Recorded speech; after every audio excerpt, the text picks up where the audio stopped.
നാവിൽ കൊതിയോറും കരിമീൻ തിളപ്പിച്ചതാണ് ഇന്ന് ഷെയർ ചെയ്യുന്നത്. ഇതിൻ്റെ ഗ്രേവി കണ്ടാൽ തന്നെ നമുക്ക് വായിൽ വെള്ളം വരും.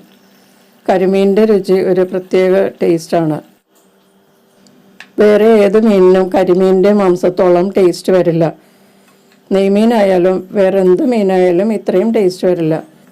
കരിമീൻ പൊരിച്ചു കഴിക്കാനും പാല് കറി വയ്ക്കാനും അതുപോലെ വാഴയിലയിൽ പൊള്ളിക്കാനും ഒക്കെ വളരെ നല്ലതാണ്.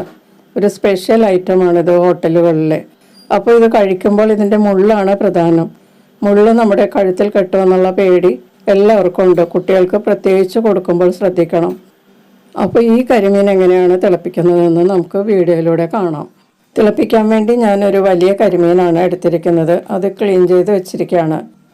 ഇത് ഏകദേശം 500 ഗ്രാം തൂക്കത്തിലുണ്ട്. ചെറിയ കരിമീനും ഇതുപോലെ തിളപ്പിക്കാൻ നല്ലതാണ് കേട്ടോ. നല്ല വലിയൊരു കരിമീനാണിത്. ഇതൊരെണ്ണമാണ് ഞാൻ കറി വയ്ക്കാൻ എടുക്കുന്നത്. അതിനുള്ള മസാലയാണ് ഞാനിപ്പോൾ തയ്യാറാക്കാൻ പോകുന്നത്. നല്ല കുഴിവുള്ള ഒരു പാൻ ചൂടാക്കി അതിലേക്ക് 3 ടേബിൾ സ്പൂൺ വെളിച്ചെണ്ണ ചേർക്കുക. അതിലേക്ക് കുറച്ച് കറിവേപ്പില ചേർക്കുക. ചതച്ചെടുത്ത വെളുത്തുള്ളി 1 ടേബിൾ സ്പൂൺ ചേർക്കുക. 1.5 ഇഞ്ച് നീളത്തിലുള്ള 3 കഷ്ണം ഇഞ്ചി ചേർക്കുക. ഇനി ഒരു 7-8 നീളമുള്ള പച്ചമുളക് ചതച്ച് അതും ഇതിലേക്ക് ചേർത്ത് നല്ലതുപോലെ ഒന്ന് വഴറ്റി കൊടുക്കുക. ഒരു 3 മിനിറ്റ് ലോ ഫ്ലെയിമിൽ ചൂടാക്കുക. നന്നായി ചൂടായ മണം വരുമ്പോൾ ഇതിലേക്ക് 2 വലിയ സവാള പൊടിയായി അരിഞ്ഞത് ചേർക്കാം. സവാള കൂടുതൽ ചേർക്കുന്നത് ഗ്രേവി കൂടുതലായിട്ടുണ്ടാകാൻ വേണ്ടിയിട്ടാണ്. ഇനി സവാളയും പച്ചമുളകും ഇഞ്ചിയും വെളുത്തുള്ളിയും എല്ലാം കൂടി നല്ലതുപോലെ ഇളക്കി കൊടുത്ത് ഫ്രൈ ചെയ്യാം. ഈ സമയത്ത് മീഡിയം ഹീറ്റിൽ നമുക്ക് കുക്ക് ചെയ്യാം. സവാള ഇതുപോലെ നിറം മാറി ഫ്രൈ ആയി തുടങ്ങുന്ന സമയം വരെ നമ്മൾ ഫ്രൈ ചെയ്യണം. ഇനി ലോ ഫ്ലെയിമിലോട്ട് മാറ്റിയിട്ട് ഇതിലേക്കുള്ള മസാലപ്പൊടികൾ ചേർക്കാം. 1/4 ടീസ്പൂൺ മഞ്ഞൾപ്പൊടി, 2 ടീസ്പൂൺ റെഡ് ചില്ലി ഫ്ലേക്സ് ചേർക്കുക. പിന്നെ 2 ടീസ്പൂൺ കാശ്മീരി മുളക് പൊടിയും ചേർക്കാം. ഇതിലേക്ക് ആവശ്യമുള്ള ഉപ്പും കൂടി ചേർത്തിട്ട് ഒന്ന് വഴറ്റി കൊടുക്കാം. ലോ ഫ്ലെയിമിൽ ഈ പൊടികളുടെ പച്ചമണമൊക്കെ മാറുന്നത് വരെ വഴറ്റി കൊടുക്കണം. ഒരു 3 മിനിറ്റ് അല്ലെങ്കിൽ 4 മിനിറ്റൊക്കെ വഴറ്റി കൊടുക്കേണ്ടി വരും.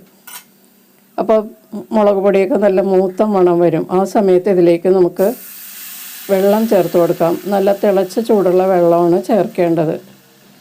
ഇനി പൊടികളൊക്കെ ഈ വെള്ളത്തിൽ നല്ലതുപോലെ മിക്സ് ചെയ്തതിന് ശേഷം മൂടി വെച്ച് നമുക്ക് ഒരു 3 മിനിറ്റ് തിളപ്പിക്കാം.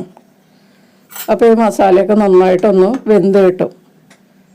3 മിനിറ്റിന് ശേഷം തുറന്ന് ഒന്നുകൂടി മിക്സ് ചെയ്ത് കൊടുക്കാം. ഇപ്പോൾ ഗ്രേവിയൊക്കെ നല്ലതുപോലെ കുറുകി വന്നിട്ടുണ്ട്. ഇതിലേക്ക് നമുക്കിനി മീൻ കഷ്ണങ്ങൾ ചേർത്ത് കൊടുക്കാം.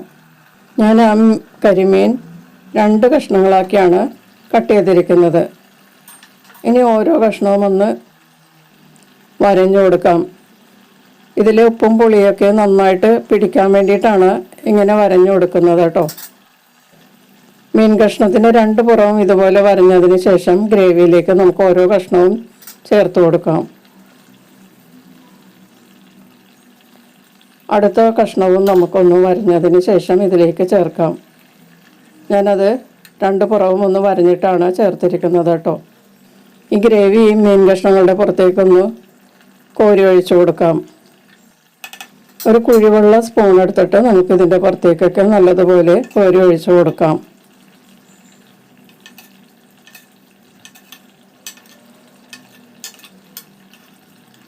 ഇതുപോലെ നല്ലതുപോലെ കോരി ഒഴിച്ചു കൊടുക്കാം. മീനിൻ്റെ വലിപ്പം അനുസരിച്ച് ചട്ടിയുടെ വലിപ്പം കൂടുതലായിട്ട് എടുക്കുകയാണെങ്കിൽ നല്ലതാണ് കേട്ടോ. ഇതിലേക്ക് ഇനി പുളിക്ക് ആവശ്യമുള്ള വിനാഗിരി ചേർത്ത് കൊടുക്കാം. ഞാനിപ്പോൾ 1.5 ടീസ്പൂൺ വിനാഗിരിയാണ് ചേർത്തിരിക്കുന്നത്. ഓരോരുത്തരുടെയും ടേസ്റ്റ് അനുസരിച്ചുള്ള പുളിക്ക് ആവശ്യമുള്ള വിനാഗിരി ചേർക്കുക. ഈ സമയത്ത് ഉപ്പ് പാകമാണോ എന്ന് നോക്കിയിട്ട് പോരാത്ത ഉപ്പ് ചേർത്ത് കൊടുക്കാം. നമ്മൾ മസാല തയ്യാറാക്കിയപ്പോൾ ഉപ്പ് ചേർത്തിട്ടുണ്ടായിരുന്നു. അപ്പോൾ പോരാത്ത ഉപ്പ് ചേർക്കുമ്പോൾ നമ്മളത് നോക്കിയിട്ട് വേണം ചേർക്കാൻ. ഇപ്പോൾ കുറച്ച് ഉപ്പിൻ്റെ കുറവുണ്ടായതുകൊണ്ട് കുറച്ച് ഞാൻ ഉപ്പ് ചേർത്തിട്ടുണ്ട്. ഇനി മൂടി വെച്ച് 10 മിനിറ്റ് മീഡിയം ഹീറ്റിൽ വേവിക്കാം. ഇപ്പോൾ 10 മിനിറ്റിന് ശേഷമാണ് ഞാനിത് തുറക്കുന്നത്. ഗ്രേവിയൊക്കെ നല്ലതുപോലെ കുറുകിയിട്ടുണ്ട്. എണ്ണയൊക്കെ നല്ലതുപോലെ തെളിഞ്ഞു വന്നിട്ടുണ്ട്. തിളപ്പിച്ച മീനിന് അധികം ഗ്രേവി വെക്കാറില്ല. നമ്മൾ ചാറ് കൂടുതൽ വെക്കാറില്ല. കുടംപുളിയൊക്കെ ഇട്ട് വെക്കുന്നത് പോലെ ചാറ് വെക്കാറില്ല. മീനിൻ്റെ മാംസം ഗ്രേവിയിൽ മുക്കി കഴിക്കുന്ന രീതിയിലാണ് ഇത് തയ്യാറാക്കുന്നത് കേട്ടോ. ഇപ്പം നമ്മുടെ കരിമീൻ തിളപ്പിച്ചത് റെഡി ആയിട്ടുണ്ട്. നമുക്കിതൊരു സെർവിങ് ഡിഷിലോട്ട് മാറ്റാം. അപ്പോൾ കണ്ടാൽ കൊതിയോറും കരിമീൻ തിളപ്പിച്ചതാണ്. വളരെ ടേസ്റ്റാണ്. ചോറ് എത്ര കഴിച്ചാലും നമുക്ക് മതിയാവില്ല. ഇതുപോലെ തന്നെ നമുക്ക് അപ്പത്തിൻ്റെ കൂടെയും പുട്ടിൻ്റെ കൂടെയും ചപ്പാത്തിയുടെ കൂടെയൊക്കെ ഇത് കഴിക്കാം. നല്ല ടേസ്റ്റാണ്. കൊച്ചിക്കാരുടെ സ്പെഷ്യൽ കരിമീൻ തിളപ്പിച്ചതാണ്. അപാര രുചിയാണ് കേട്ടോ. അപ്പോൾ എല്ലാവരും ഒന്ന് ട്രൈ ചെയ്ത് നോക്കിയിട്ട് നിങ്ങളുടെ അഭിപ്രായങ്ങളും നിർദ്ദേശങ്ങളൊക്കെ അറിയിക്കുക. വീഡിയോ ഇഷ്ടമായാലും നിങ്ങളുടെ ഫ്രണ്ട്സിനൊക്കെ ഒന്ന് ഷെയർ ചെയ്ത് കൊടുക്കുക. നമുക്ക് മറ്റൊരു റെസിപ്പിയുമായി വീണ്ടും കാണാം. താങ്ക്